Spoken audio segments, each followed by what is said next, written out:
The tragic story of Yibing Mayer, a TikTok star's last night out. In a quiet corner of Kwazan City District, a shocking discovery unraveled a story of unimaginable brutality. This is the case of Yibing Mayer, a rising TikTok star and a beloved figure in the LGBTQ+ community whose life was tragically stolen in a horrifying act of violence. Who could commit such a crime and why? Join us as we uncover the details of this heartbreaking case. Before we start, if you find value in shedding light on stories like this, please like, subscribe, and share. Your support helps us continue sharing these important stories and spreading awareness.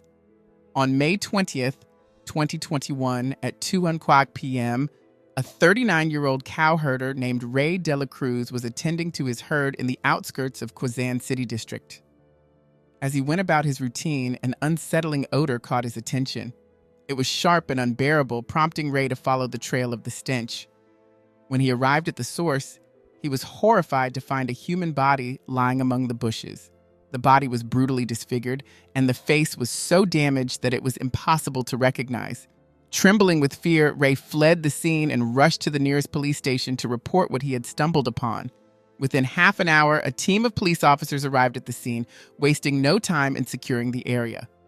Yellow crime scene tape was stretched across the perimeter to keep onlookers at bay, and forensic experts began documenting the horrifying discovery. The battered body lay on the ground, decomposing under the harsh sun. Insects crawled over the open wounds, and a foul mix of blood, bodily fluids, and feces surrounded the corpse.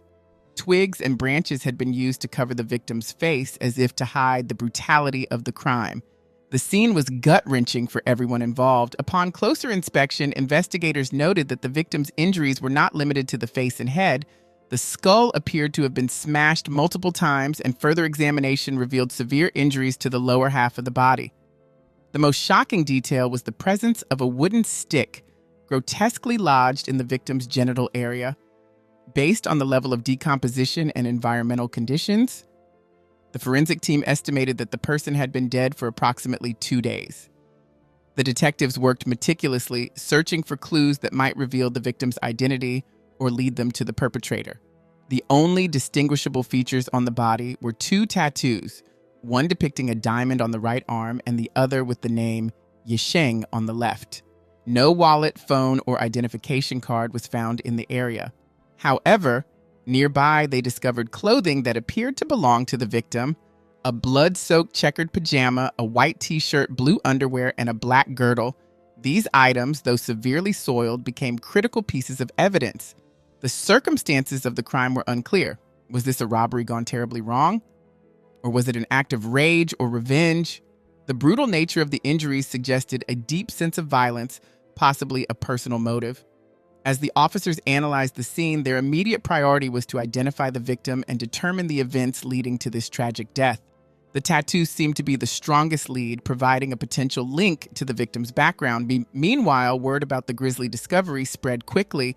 Within minutes, a crowd of curious locals and passersby began gathering near the crime scene, whispering amongst themselves, taking pictures, and speculating wildly. Some even started sharing posts on social media, spreading rumors and unverified details. Despite the police's attempts to control the crowd, the growing number of onlookers made it harder to maintain order. It was in the midst of this commotion that a nervous-looking man emerged from the crowd and approached one of the officers. The man introduced himself as Dugong, his voice shaky as he spoke. To everyone's surprise, he claimed to recognize the victim. His words caught the attention of the police officers and the murmuring crowd alike. The investigators turned their focus to Dugong, hoping he could provide crucial information that would shed light on the identity of the mutilated body and perhaps even reveal what had happened in those fateful hours before the victim's death. Dugong stepped forward nervously and declared, "This is Nerubitria, also known as Yibing Mayer." His statement startled the officers, who initially doubted such a bold claim. However, they decided to take his words seriously when they remembered that Yibing Mayer had been reported missing 3 days prior. Yibing, a 21-year-old transgender man born female but identifying as male, was a well-known content creator with a strong following of 70,000 people on TikTok. He was a beloved member of the LGBTQ+ community, widely respected for his cheerful demeanor and friendly nature. Yibing's popularity extended beyond social media. He was known as a devoted son who worked hard to provide for his family. According to his mother, Cherry Tria, Yibing had put his family's needs above his own, leaving his studies to take on various jobs to support them financially. He had worked as a dishwasher, a waiter, and at restaurants, sending money back home regularly. Despite his busy life, Yibing always made time to connect with his followers on TikTok, sharing snippets of his life and uplifting messages. At the time of his disappearance, Yibing had been living in Pampanga with his live-in girlfriend. However, they had recently argued, and Yibing decided to take a short break to clear his mind. On May 14th, 2021, he returned to Quezon City to stay with his family. A few days later, on May 17th, he informed his family that he planned to go out for a night of drinking with two close friends, his childhood companion, Xander Gal de la Cruz, and another friend, Crystal. It seemed likely that Yibing wanted to share his relationship troubles and seek comfort from his friends. By May 18th, Cherry began to worry. She had not heard from Yibing since the night before, and he had not posted anything on social media, something highly unusual for him. His absence on platforms like Facebook, where he was usually active, added to her unease. Cherry started calling friends and acquaintances, hoping someone had seen or heard from her son. Unfortunately, no one could provide any information. Growing more anxious by the hour, the family decided to involve the police on May 19th. A formal search for Yibing Mayer began, but it yielded no immediate results. The following day, May 20th, news broke about the discovery of an unidentified body in Quezon City District. Details about the tattoos on the victim spread quickly, fueling rumors that it might be Yibing. Cherry's worst fears were confirmed when Yibing's sister came across a Facebook post discussing the case. Unable to shake her growing suspicion, the family decided to investigate further. Live-in partner, Yibing's sister's companion, went to the crime scene to confirm whether the unidentified body was indeed Yibing's. When live-in partner arrived, she was struck by the gruesome state of the corpse. The body was so damaged and disfigured that it seemed almost impossible to identify. But as she looked closer, her eyes caught sight of the tattoos on the victim's arms, a diamond on one and the name Yisheng on the other. At that moment, she knew the tragic truth. "Oh my God," she muttered in disbelief. "This is Yibing Mayer." The realization left her shattered, and the family's worst fears turned into a heartbreaking reality. Jeremy wasted no time after recognizing the body. He immediately alerted the police to confirm the discovery and then, with a heavy heart, contacted Yibing Mayer's family to deliver the devastating news. The call sent shockwaves through the family. Cherry Yibing's mother broke down in uncontrollable sobs, her grief overwhelming. She kept asking how an innocent night out with friends could have ended in such unimaginable tragedy. Yibing had been so full of life, loved by his friends and family, and respected within his community. It was hard for anyone to fathom how someone like him could meet such a violent end. Later that evening, at around 7:30 p.m., Dugong was summoned to the police station to provide a formal statement. The officers regarded him as a person of interest. His ability to identify Yibing's body before anyone else, including the family, raised suspicion. They wanted to understand how he was connected to Yibing Mayer and what he knew about the circumstances surrounding his death. Dugong arrived at the station willingly and appeared cooperative, but the detectives sensed that something was off. During the questioning, Dugong's behavior began to arouse even more suspicion. His statements were vague and inconsistent, often contradicting earlier remarks. His nervous demeanor added to the officers' doubts. He avoided eye contact, shifted in his seat repeatedly, and fidgeted with his fingers. It seemed as though he was withholding information or carrying the weight of a guilty conscience. The detectives pressed him further, determined to uncover the truth. Hours later, Yibing Mayer's father arrived at the station. As soon as he saw Dugong, he recognized him immediately. Dugong was none other than Xander Gal de la Cruz, the childhood friend Yibing had planned to meet on the night of May 17th. This revelation caught the officers by surprise and significantly shifted the direction of the investigation. When confronted by Yibing's father, Xander's composure crumbled. He broke down, admitting that he had been involved in Yibing's murder. Overcome by guilt or fear, Xander promised to reveal the full story of what happened in the early hours of May 18th, 2021. Xander began recounting the events leading to the tragedy. He explained how the night had started innocently enough. He, Yibing, and their mutual friend Crystal had gone out for drinks to relax and enjoy each other's company. They laughed, talked, and bonded late into the night. By midnight, they were still out together, but Crystal eventually decided it was time for her to head home. Yibing and Xander offered to drop her off, and by 2 a.m., Crystal was safely at her residence. Crystal, when later contacted by the police, corroborated Xander's account up to this point. She confirmed that Yibing and Xander had indeed dropped her off at home. She even mentioned receiving a social media message from Yibing at 3 a.m., stating that he had arrived home safely. However, what happened after that moment was still unclear.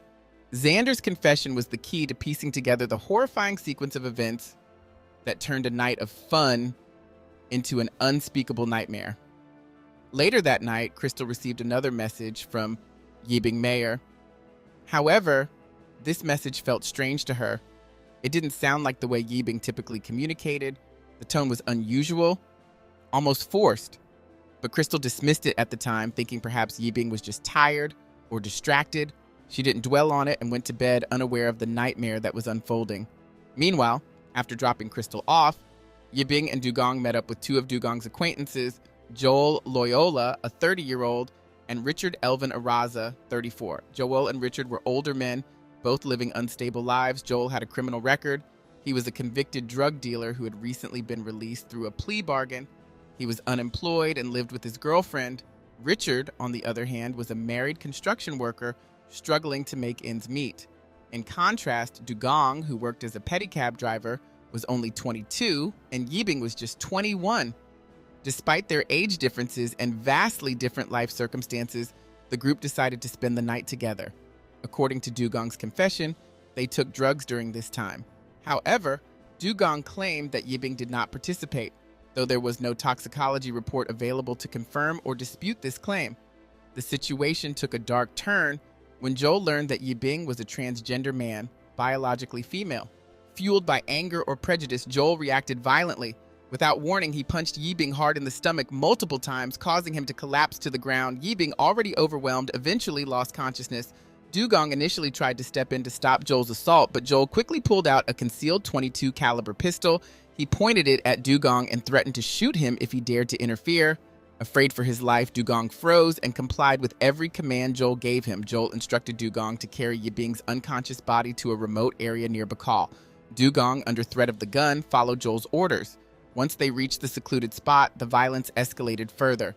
As Yibing slowly regained consciousness, Joel launched another brutal attack.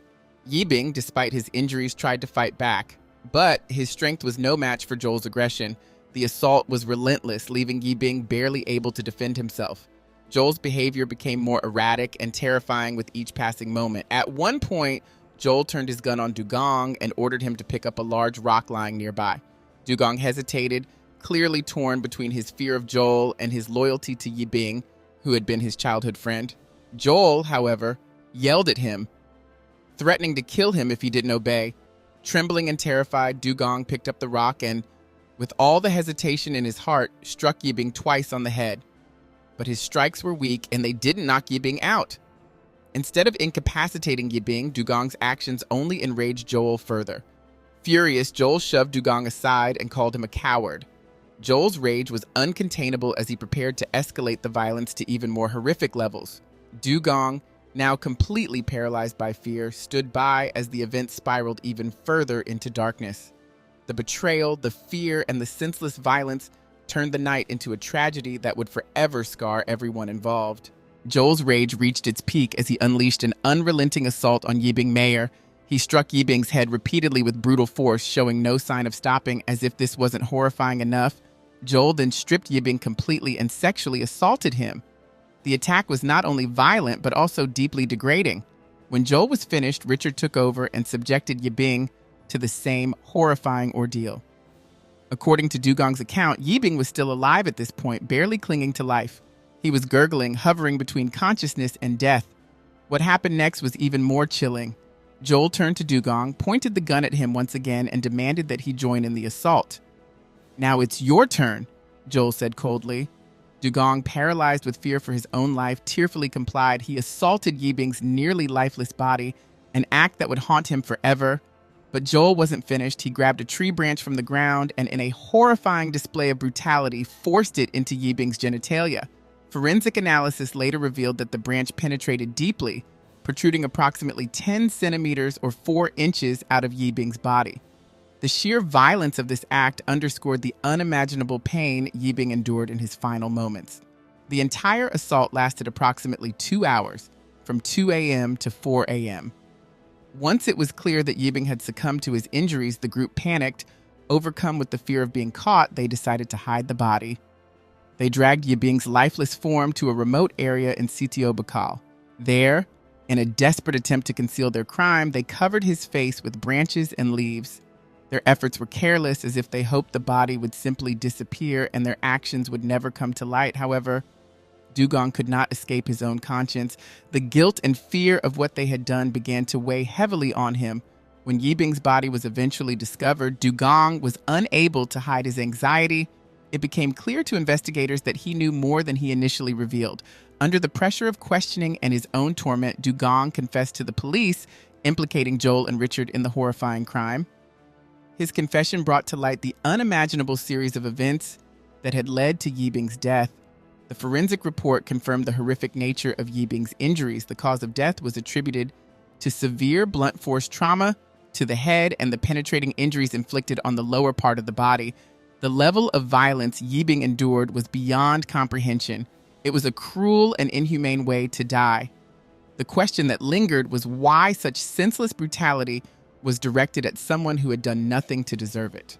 The psychology behind such acts of violence against transgender individuals reveals deeply rooted issues. For some perpetrators, prejudice and hatred stem from societal stigmas and the belief that transgender individuals are inherently wrong or deviant.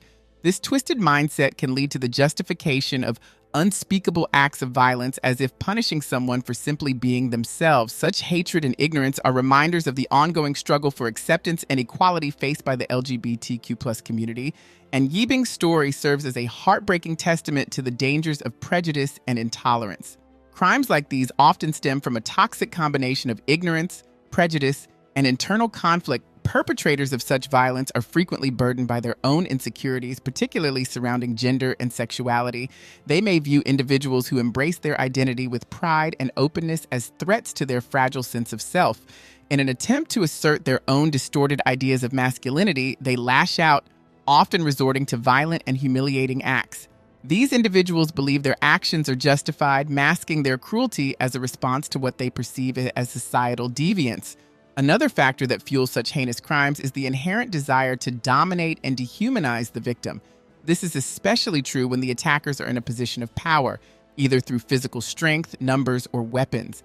The sheer act of targeting someone biologically weaker or socially marginalized underscores a cowardly need to assert dominance. Sadly, mental health issues like psychopathy or sociopathy can exacerbate such tendencies, especially when substances like drugs or alcohol are involved. Whatever the underlying reasons, these actions are beyond reprehensible, and the devastation they leave in their wake is immeasurable.